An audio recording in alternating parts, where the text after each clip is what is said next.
ដាំតសក់ស្រូវបានច្រើនក៏មកចែករំលែកពីរបៀបធ្វើជ្រក់ឲ្យមានរសជាតិឈ្ងុយឆ្ងាញ់ឬជាស្រួយខ្ញោកតែម្ដងដើម្បីបង្ហាញបងប្អូនទាំងអស់គ្នាហើយរដូវកាលនេះបងប្អូននៅគឺមានភ្លៀងធ្លាក់ម្ដងម្កាលអត់សូវច្រើនដូចឆ្នាំមុនទេប៉ុន្តែតសក់ស្រូវក៏ដូចជាបន្លែផ្សេងទៀតគឺយើងអាចដាំបានដូចគ្នាបងប្អូនលោកពុកអ្នកម៉ែក៏ដាំឲ្យតែ2រងប្រមូលផលសឹងតែមិនទាន់ដោយសារតែធំលឿនពេកអញ្ចឹងបងប្អូនអាណាធំយើងយកទៅស្ងោរដូចនេះខ្ញុំបានបង្ហាញនៅវីដេអូមុនអញ្ចឹងហើយមួយចំនួនយើងយកទៅ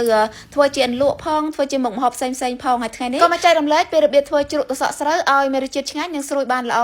ហើយចំពោះតសក់ស្រូវចង់មានរសជាតិឆ្ងាញ់គឺបេះយកតែក្តាប់មកបងប្អូនណាធំគឺនេះខ្ញុំនឹងអ្នកម្ដាយក៏ទុកឲ្យទាក៏ដូចជាមាន់វាស៊ីអញ្ចឹងណាហើយមិនត្រឹមតែតសក់ស្រូវទេសំបីតែលឹកក៏លោកពុកក៏ដាំឲ្យដែរសុទ្ធតែបន្លែធម្មជាតិដាំដោយផ្ទាល់ដៃប្រើតែជីអេកូទេបងប្អូនហើយសម្រាប់តសក់ស្រូវផ្លែណាដែលធំគឺ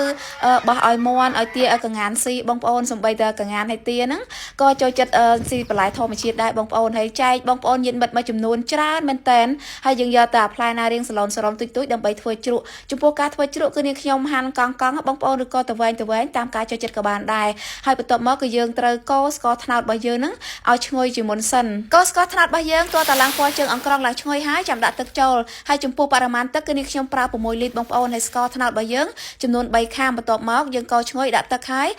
កូរឲ្យរលាយហើយចាំដាក់អំបិលចូលចំណែកអំបិលគឺប្រើ3ខាំដែរហើយយើងទុកមករំពុះហើយយើងលើកទុកឲ្យក្តៅអ៊ុនហើយបន្ទាប់មកគឺយើងបន្ថែមមើមខ្ទឹមសជាមួយនឹងម្ទេសនៅក្នុងទឹកអំបិលស្កររបស់យើងបន្ទាប់មករៀបតសក់ដែលយើងបានហាន់ហ្នឹងចូលក្នុងកែវតែម្ដងហើយទឹកគឺយើងទុកក្តៅអ៊ុនហើយចាំយើងដាក់ចូលក្នុងកែវជ្រក់របស់យើងចំណែកឯតសក់ស្រូវដែលនេះខ្ញុំយកមកធ្វើជ្រក់នេះគឺមានចំនួន6គីឡូបងប្អូនចូលចិត្តប្រៃឬក៏ផ្អែមខ្លាំងគឺដាក់តាមការចូលចិត្តមកបងប្អូនរួចហើយយើងគ្របទុករយៈពេល2យប់គឺរួចរាល់ហើយចំពោះបងប្អូនដែលជានារីគ្នាយើងទាំងអស់គ្នាកុំភ្លេចប្រើប្រចាំថ្ងៃជាមួយនឹងហ្វមអនាម័យក៏ដូចជាស្ប្រេអនាម័យនារីអូនមានហ្វមអនាម័យក៏ដូចជាស្ប្រេអនាម័យនារីអូននៅផ្ទះដូចជាមានជំនួយការពិសេសសម្រាប់ការពារសុខភាពស្ត្រីគ្នាយើងអញ្ចឹងគឺជួយថែរក្សាស្បែកនៅតំបន់ពិសេសឲ្យទន់រលោងនិងមានសំណើមកាត់បន្ថយការរលាកនិងស្បែកស្ងួតជាពិសេសណាគឺជួយបំបត្តិក្លិនមិនល្អនិងផ្ដល់ក្លិនស្រទន់ជំនួសមកវិញ24ម៉ោងជួយបង្ការការពារពីមេរោគផ្សេងអ្វីដែលពិសេសគឺបំបត្តិកន្ទួលរមាស់ហើយជួយថែរក្សាតុល្យភាពធម្មជាតិនៃស្បែកនៅពេលដែលមានភ្ញៀវមកលេងប្រចាំខែកុំភ្លេចប្រើជាមួយនឹងសម្លៃអនាម័យសោភេនារីដែលជា friend របស់កូនខ្មែរយើងពិតតែម្ដង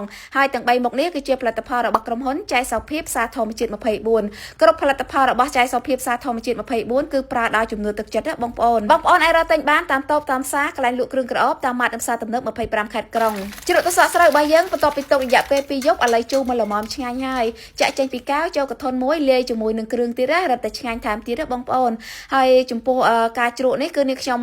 សម្រែងទឹកចេញខ្លះបងប្អូនដើម្បីលាយជាមួយនឹងគ្រឿងយើងបន្ថែមហើយចំពោះគ្រឿងប្រើទូទៅរាប់ឆ្នាំមកហើយគឺខ្វះអត់បានទេជាមួយនឹងគល់ស្គ្រៃលាយជាមួយនឹងមើមខ្ទឹមសនិងម្ទេសហើយបន្ថែមជាមួយនឹងប៊ីចេងបន្តិចស្ករបន្តិចមកបងប្អូនច្បល់ចូលគ្នាមកនិយាយពីថាជាតិមែនតែនជាពិសេសនិយាយពីថាស្រួយខ្លាំងបងប្អូនច្បល់ជាមួយនឹងគ្រឿងក្រៅរួចហើយបើបានខ្លះសេជាមួយនឹងទឹកកកត្រជាក់ទៀតកាន់តែស្រួយឆ្ងាញ់ថែមទៀតហើយបន្ទាប់ពីលាយគ្រឿងហើយគឺនេះខ្ញុំដាក់កំប៉ុងបងប្អូនដើម្បីទុកញ៉ាំជាអាហារពេលព្រឹកឬក៏អាហារថ្ងៃត្រង់អាហារពេលល្ងាចដោយសារតែចូលចិត្តញ៉ាំពេលណាក៏បានជាពិសេសជាមួយត្រីឆ្លូញពពងនេះបងប្អូនត្រីងៀតឆ្លូញចៀនក៏បានឬក៏ជាមួយងៀតគោងៀតក្បីក៏បានដែរហើយដាក់ទៅពីកំប៉ុងទុកសល់ប្រហែលចែកញាតិមិត្តបងប្អូនម្នាក់បន្តិចអញ្ចឹងដោយសារតែមានរសជាតិឆ្ងាញ់ហើយណាមួយចូលចិត្តចែករំលែកបែបនេះតាំងពីយូរហើយ